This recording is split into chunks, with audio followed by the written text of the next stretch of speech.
Welcome to the Learning Pines YouTube. We hope this video helps. You start by downloading Healow and preparing your practice code, date of birth, and contact info. This prevents interruptions. Once installed, open the app and choose Sign Up if new, or Sign In if you already have credentials.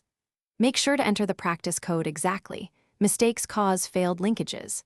After account verification by SMS or email, set a PIN and enable biometric login to speed future access. This early setup secures your profile and lets you move directly into appointments and records. Now you link your practice and tailor settings so Healow works for you. Add each clinic with its practice code, then confirm which provider's records you want to view. This consolidates visits and messages.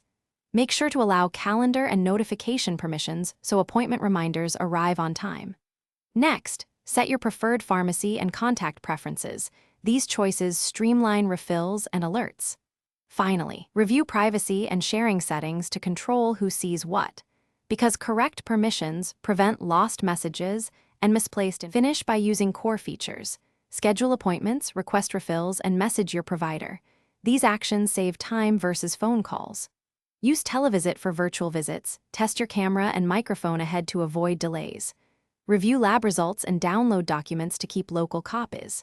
If something goes wrong, try logging out and back in, clear the app cache, and check for updates. If issues persist, contact your practice's support team with a screenshot. That troubleshooting path fixes most sync and access problems quickly. Thanks for watching. Consider subscribing if we helped you.